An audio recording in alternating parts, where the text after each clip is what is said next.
Discuss ART assisted reproductive technology. NEET में इससे हर साल 2 क्वेश्चन आते हैं, तो इसको जानते हैं। असिस्टेड रिप्रोडक्टिव टेक्नोलॉजी जानने के लिए हमें इनफर्टिलिटी को समझना जरूरी है। तो इनफर्टिलिटी क्या होती है?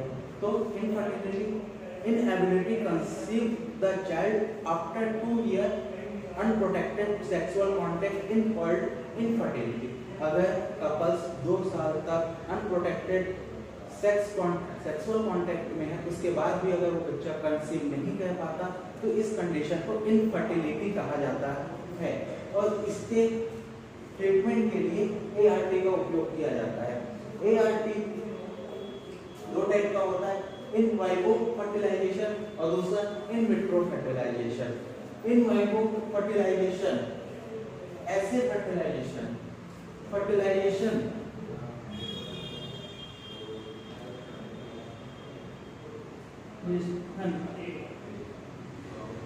Natural place. जब फर्टिलाइजेशन उसके नेचुरल प्लेस में हो तो इसे इन वाइट्रो फर्टिलाइजेशन कहा जाता है। In vitro fertilization, vitro means glass, तो फर्टिलाइजेशन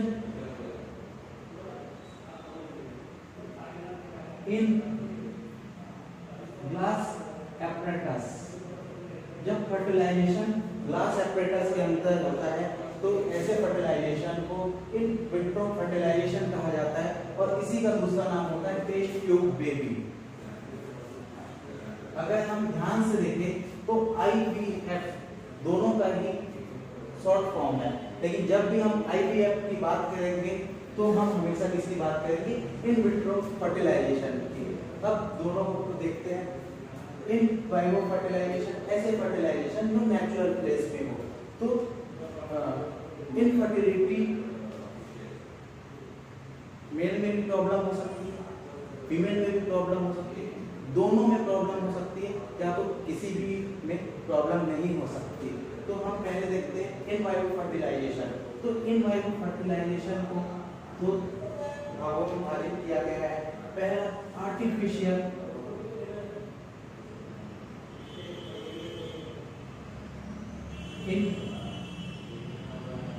insemination।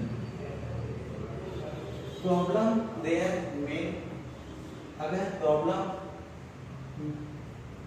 अगर मेल में है, प्रॉब्लम अगर मेल पे है तो इसे आर्टिफिशियल इंसेमिनेशन के जरिए ठीक किया जाता है। और प्रॉब्लम क्या हो सकता है? The male is low sperm count.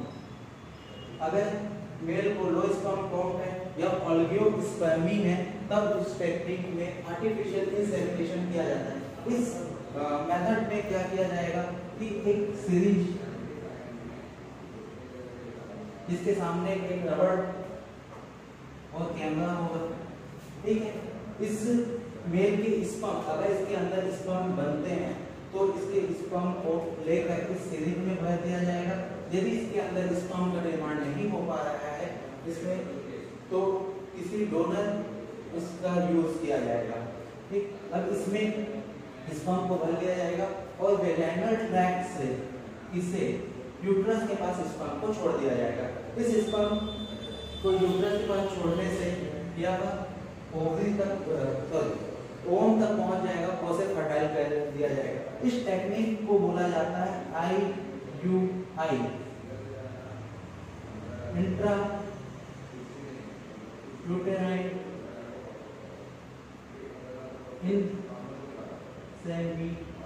Insemination.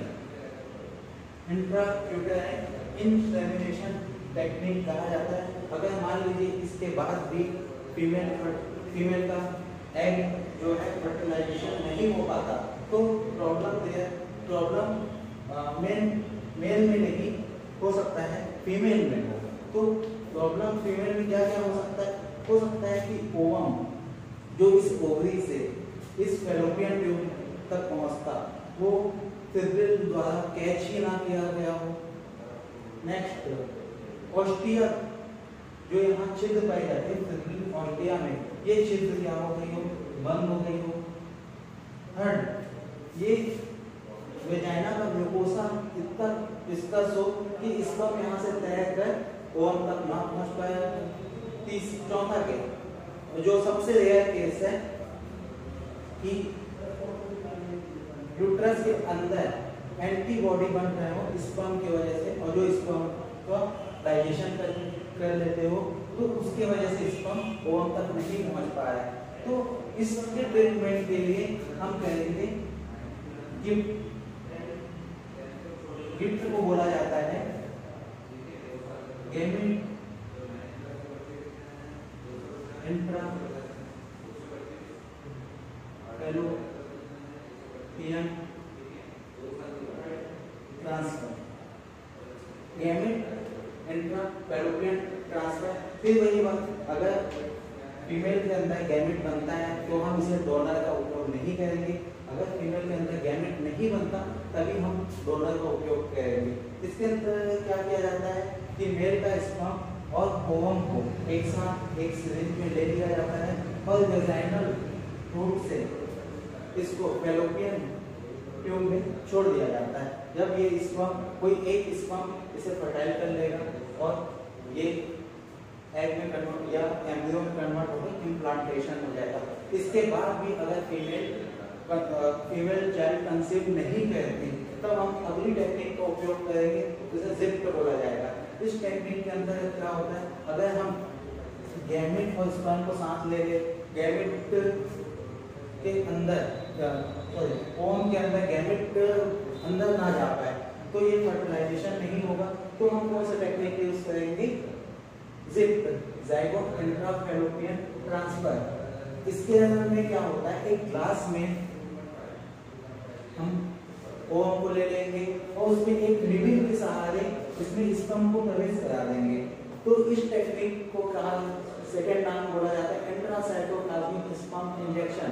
एक स्पर्म को इस ओवम के अंदर प्रवेश कराने से यह जाइगोट में कन्वर्ट हो जाएगा और इसके दो न्यूक्लियस दिखाई देने लग जाएंगे, इसलिए इसे एक और नाम बोला जाता है दो न्यूक्लियस स्टेज ट्रांसफर। इसमें दो न्यूक्लियस दिखने लगे इसलिए दो न्यूक्लियस स्टेज ट्रांसफर कहा जाता है। और इस जाइगोट को हम फिर से फैलोपियन ट्यूब में डाल देंगे और ये कुछ टाइम बाद इम्प्लांट हो जाएगा। लेकिन अगर मान लो इसके बाद भी फीमेल कंसीव नहीं करती तो ट्रांसफर तो प्रॉब्लम ये नहीं थी कि जाइगोट ओवम फर्टाइल नहीं हो पा रहा था, स्पर्म अंदर जा नहीं पा रहा था, प्रॉब्लम कुछ और थी।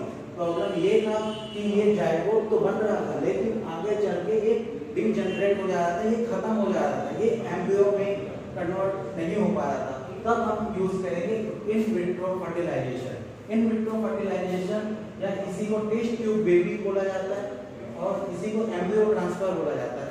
इसमें दो टेक्निक का उपयोग किया जाता है। अगर 8 सेल कंडीशन लेस देन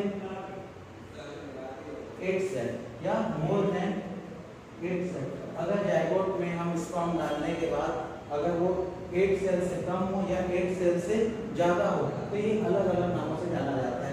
क्या किया जाएगा, वो लेंगे इसमें स्पर्म को डाल देंगे और इसके बाद जब इसमें क्लीवेज नहीं चालू होगा तो इसे कैल्शियम साइटोकाइनिन के इंजेक्शन देंगे जिससे इसमें विदलन या क्लीवेज प्रारंभ हो जाए और ये एम्ब्रियो कंडीशन पे बदल जाए। एम्ब्रियो कंडीशन अगर 8 सेल से कम होगी, लेस 8 सेल होगी लेस, तो इसे हम कहाँ, इसे हम जिस टेक्निक का उपयोग करेंगे उसे बोला जाएगा इंट्रा फैलोपियन ट्रांसफर।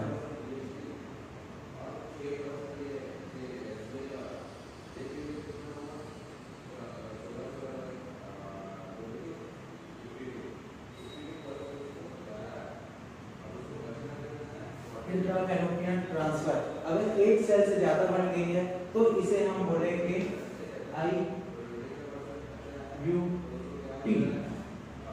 इंट्रा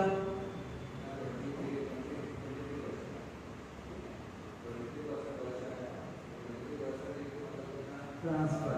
इसे हम इंट्रायूटिलाइन ट्रांसफर बोलेंगे क्योंकि ये जाइगोट 32 सेल अवस्था में या 8 सेल से अधिक आ गई है तो इसे यूटिलाइन के पास छोड़ दिया जाएगा और जिसके बाद ये इम्प्लांट हो जाएगा।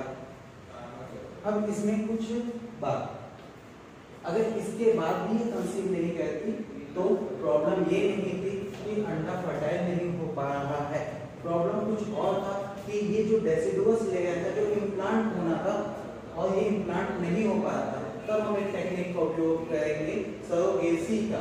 हम इस एम्ब्रियो को बाहर एम्ब्रियो बनाएंगे इन विट्रो फर्टिलाइजेशन के सहारे और किसी सरोगेट मदर में इसे डाल देंगे, तो हम सरोगेसी का उपयोग करेंगे, अदरवाइज नहीं। तो इसमें एआरटी में एनसीईआरटी में एक बात लिखी है गिफ्ट के लिए कि female does not produce ovum, but ये बात पूरी तरीके से सही नहीं है। ये बात पूरी तरीके से सही नहीं है। कैसे? अगर फीमेल इसका नाम गिफ्ट है ना, तो एनसीईआरटी वालों ने सोचा कि गिफ्ट है तो कुछ तो गिफ्ट देना पड़ेगा, तो ओवम गिफ्ट दे दो, बट ऐसा नहीं है। ये क्या है, अगर उसमें गैमेट नहीं बनता तब हम डोनर का उपयोग करेंगे, परंतु गैमेट बनता है तो हम उसी के गैमेट से गैमेट इंट्राफैलोपियन ट्रांसफर करेंगे। दूसरा test tube baby, test tube baby का ये मीनिंग नहीं होता कि बच्चा ग्लास के अंदर बना और ग्लास के अंदर से हाय करके देखता है या ग्लास से चल के बाहर आता है, ऐसा मतलब नहीं है। टेस्ट ट्यूब बेबी मतलब एक ईयरली फेस को ग्लास के अंदर बनाया जाता है, उसके बाद उसे फीमेल के यूट्रस या फैलोपियन ट्यूब में डाल दिया जाता है। थर्ड बात, एआरटी का उपयोग होता है, एक तो उपयोग होता है कि सेमी आर्टिफिशियल तरीके से बच्चा कंजर्व करना जिसमें इनफर्टिलिटी होती है। इसका एक और उपयोग है जो एनसीईआरटी की बुक में नहीं दी गई है। इसका एक उपयोग होता है अगर किसी मेल को या फीमेल को एसटीडी है, सेक्सुअल ट्रांसमिटेड डिसीज, आज नहीं तो कल ये क्वेश्चन पक्का आएगा, अगर किसी फीमेल या मेल को एसटीडी है तो उनमें सेक्सुअल कांटेक्ट से एसटीडी फैल सकता है, लेकिन कपल्स चाहते हैं कि उनका वो बच्चा ले तो वो क्या यूज करेंगे, एआरटी। वो स्पर्म और ओवम को लेके, स्पर्म और ओवम में वायरस या बैक्टीरिया तो होगा नहीं, स्पर्म और ओवम को बाहर लेंगे, फर्टाइल करेंगे, एम्ब्रियो बनाएंगे और इस फीमेल के यूट्रस में इम्प्लांट कर देंगे। ठीक, पहली बात। हाँ, ऐसा होता नहीं है बट एक टेक्निक, बट ऐसा आप सोच सकते हैं कि पहले इसका उपयोग किया गया, ये सब फेल हुआ तो गैमेट इंट्राफैलोपियन ट्रांसफर का उपयोग किया गया, जब वो फेल हुआ तो जिप्ट का उपयोग किया गया और उसके बाद इन विट्रो फर्टिलाइजेशन का उपयोग किया गया। बट ऐसा सिद्धांतिक रूप से नहीं होता, सीधा और सीधा इन विट्रो फर्टिलाइजेशन का उपयोग किया जाता है। क्यों आज इंसान क्यों मेडिकल लाइन में पहले इसके फेल होने का इसके फेल होने का इंतजार करेंगे, इसलिए डायरेक्ट इन विट्रो फर्टिलाइजेशन का उपयोग कर लिया जाता है।